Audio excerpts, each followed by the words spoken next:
భర్త వేధింపుల ఆరోపణలతో ఓ మహిళ యాదాద్రి భువనగిరి జిల్లాలో భర్త ఇంటి ముందు ఆందోళనకు దిగింది. హైదరాబాద్ దుమ్మాయిగూడకు చెందిన మమత భువనగిరికి చెందిన మణిదీప్తో 2023లో వివాహం చేసుకుంది. పెళ్లైన 10 రోజుల నుండే భర్త వేధింపులకి గురి చేస్తున్నాడని బాధితురాలు ఆరోపించింది. తనకు న్యాయం చేయాలి అంటూ కుటుంబ సభ్యులతో కలిసి భర్త ఇంటి ముందు నిరసన చేపట్టింది. విషయం తెలుసుకున్న పోలీసులు పూర్తి వివరాలను సేకరిస్తున్నారు. బంటారం మమత, మా ఆయన లెంకల్పల్లి మణిదీప్, మా అత్త లెంకల్పల్లి భాగ్య, మా మామ లెంకల్పల్లి సురేష్. నాకు 19 మంత్స్ బ్యాక్ పెళ్ళయింది. ఆయన ఎన్ఆర్ఐ అంటే యూఎస్లో ఉంటాడు ఆయన. అది మ్యాట్రిమోనీలో పరిచయం. తర్వాత వాళ్ళే నాకు రిక్వెస్ట్ పెట్టి మాట్లాడి ఇచ్చేసారు. సరే అని చెప్పి మా కోమటలో దాంట్లో పిల్ల దొరకదు అది ఇది అని చెప్పి నన్ను చేసుకున్నారు. నాది ముదిరాజ్ క్యాస్ట్.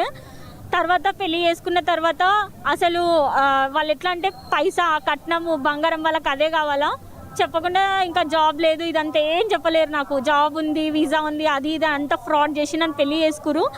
పెళ్లి చేసుకున్న తర్వాత 10 డేస్కి ఆయన యూఎస్కి వెళ్ళిపోయిండు. యూఎస్కి వెళ్ళిపోయిన తర్వాత నన్ను వేధియడము, నాకు ఫోన్లు చేసేటోడు కాదు, మెసేజ్లు చేసేటోడు కాదు. ఏమన్నా అంటే నాకు పైసా కట్నం కావాలా. కట్నం మా మమ్మీ వచ్చి 10 lakhs ఇచ్చింది. 25 తులాల బంగారం నాకు, 8 తులాల బంగారం ఆయనకి, 4.5 kg వెండి ఇచ్చింది ఆయనకి వాళ్ళకి. ఇచ్చిన తర్వాత పెళ్ళైన తర్వాత నాకు పైసా కావాలి, వరకట్నం ఇస్తేనే నేను అమెరికా తీసుకుపోతాను వేధించేటోడు. సరేనని చెప్పేసి నేను మా మమ్మీతో ఏడిచి 10 లక్షలు పంపించిన. ఒకసారి 5 లక్షలు, ఒకసారి 5 లక్షలు మా మమ్మీకి నెట్ క్యాష్ తెచ్చిచ్చిండు మా తమ్ముడు. మేము పొలం అమ్మినుండే, ఆ పొలం అమ్మిన పైసలు ఉంటే వాళ్ళకి అదే తెలిసి నన్ను వేధించారు వరకట్నం కోసం అని. తర్వాత పైసలు ఇచ్చినాక అమెరికా వీసా వేసిండు. వీసా వచ్చింది, టికెట్ వేయడు, నువ్వు అమెరికాకు రావద్దు అంటాడు.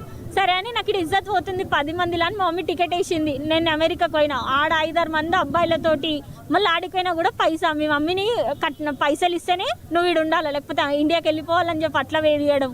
తిండి పెట్టేటోడు కాదు. నేను పార్ట్ టైం చేసుకొని బతికినా.